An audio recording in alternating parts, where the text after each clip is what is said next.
But first, last night on ABC's Q&A program, one of the audience members asked a question about multiculturalism that was swiftly labelled as blatantly racist. You judge for yourself. My children, now almost 30 and 34, went to the local state public school and were dictated to that multiculturalism is a great thing. I don't believe it is, as I feel that the culture of the original British/Irish majority has been demonised constantly for the last 3 decades. Case in point, frequent vandalism of memorials to Captain Cook. How does democracy fit into this atmosphere of beat up the white guy? So to discuss this and more, Sky News contributor Chris Ullman. Well, I have to say I agree with her, Chris, on those points about the desecration of monuments. Surely it helps to have open, frank conversations about some of these difficult issues and questions, as that woman poses, that the pendulum has swung too far, rather than shout people down as racists. You've been at the ABC. How do you see it? Well, Peter, I certainly agree that that's not a racist question. It's not racist to question government policy, and it might be bipartisan policy. It certainly is. But people have a right, if they want, to question government policies and to do so in a robust way. I've always supported that kind of free speech. That woman's expressing a point of view that I think quite a few people might express in the community. It is wise, I think, to have debates about these things.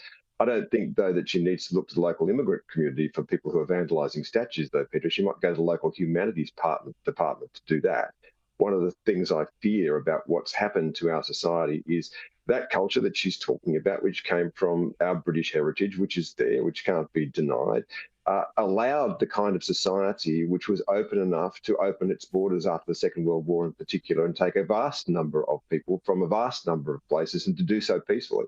And I don't think that people do get credit for that. The host population never gets any credit for that, nor do the institutions which allow that. And at the moment, there are some who would rip up every flagstone of our civilization. And I certainly feel very hostile towards that point worldview. Now, I don't disagree with people's right to want to even think that in Australia, but we should look at where the right to do those things comes from, and where the right to do those things comes from are the institutions that were set up by the British, and that's part of our heritage. And the currency lads and lasses, of which that woman is one, so the Australian born who were part of that community, sometimes can feel very left out of these conversations. And as she says, rightly demonised, or wrongly demonised, I should say. Last week, we talked about this ridiculous notion that sympathy or rhetorical support for Hamas isn't necessarily a deal breaker when it comes to applying for a visa to Australia. Now, it clearly struck a nerve. John Howard today weighing in, telling Greg Sheridan, where you've got a body that's a declared terrorist organisation, he says, I don't think for a moment that someone who has declared support for that organisation should come to Australia. He was also incredulous that Labor hasn't cleared up this mess. Now, I'm with him on this, Chris. The government's let this hang out there for a number of weeks now. And that says to me, if they haven't shut it down, if they haven't said this is some sort of overreach from the ASIO chief, this must clearly be government policy. Yeah, and I think, again, I would make a distinction between the things that people think and the things that people do. I would suspect, though, that if you declared support for Hamas during an immigration interview with any official and you're coming to Australia and you're coming from that part of the world, there'd be more than one question after that, Peter. I doubt very much that question should be left to hang. And interestingly enough, I note that a Guardian poll, an essential poll, finds that 44% of Australians agree with Peter Dutton on having a pause from immigration for that part of the world. So Peter Dutton knew what he was doing when he said it, because he was going to get a head nod from a lot of people because of the nature of that conflict and how fierce it is. There would be a concern that people are radicalised. Now, those people also are clearly refugees, so the world does have to deal with them, and Australia has always been generous on that front. But I certainly understand the sentiments of people who think that they shouldn't come. And again, I think that it's a debate that's worth having, and it's a debate that's being very badly handled by the government. Again, one of the things that we see with this government, it is very flat-footed when it comes to responding to these kinds of things. I know that you've spoken in the past about the fix that you had in terms of during the Howard government years on the kind of way that you could deal with people like this. And I don't think they've done a good job with that. What did you make of the attack in Germany over the weekend? 3 dead, 8 injured, Syrian refugee now confessing to the murders. ISIS, Islamic State's claimed responsibility. And it's now set off a massive new debate in Germany about migration. A lot of frustration at the Chancellor, Olaf Scholz. He is now saying he wants to question the government's asylum policy. There are some upcoming elections in Germany. The far right is gaining ground. Europe's a tinderbox. We saw obviously a synagogue torched in France, a bloke wearing a Palestinian flag as he fled the building. This is the result of not dealing with these issues transparently and with safety at the forefront rather than hand-wringing faux humanitarianism.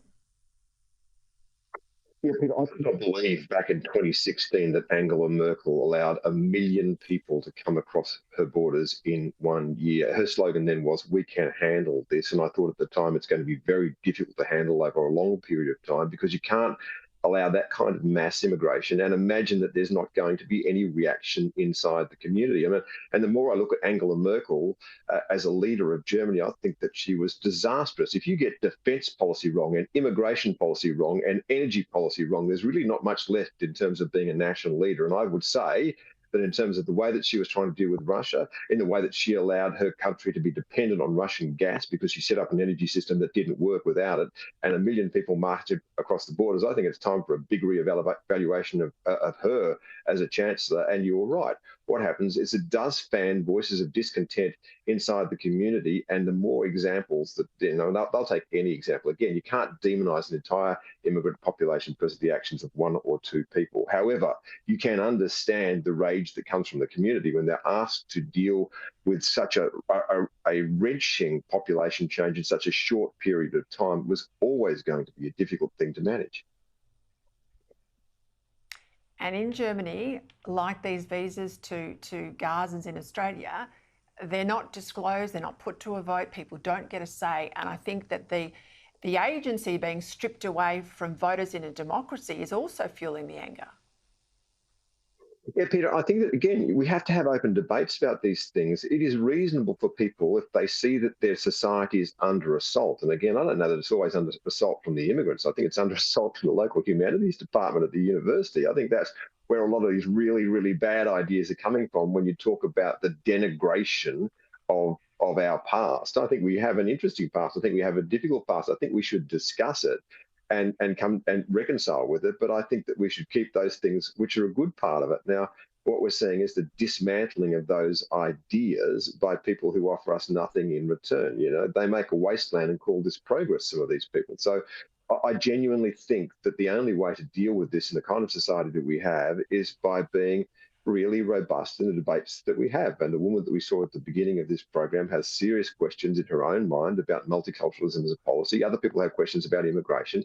It is not racist to raise these things, nor should people be surprised when they feel like there is a group in their society, and as I say, not always immigrants, but those who essentially are constantly denigrating the lives that they lead and the history that they have. Everyone in Australia has a right to be proud of their particular history. And I'm proud of the Germans and the Irish Catholics that are part of mine. They are what I would call the currency lads and lasses who occupied this country before the Second World War. There are a lot of problems with them. But boy, they set up a society which was so profoundly welcoming that it allowed great changes to a society in the course of my lifetime. Australia's changed very much. And I think those people deserve some credit. Massive credit. We are the envy of the world, Chris, and I will not be embarrassed about our history. I'm not Pollyanna. I don't look at it with rose-coloured glasses. But yes, there are difficult patches, but we are incredibly resilient and we have so much to be proud of. And, John Howard called it the black armband view of history. I think it's that more these days. Enjoy Washington. Thanks for your time.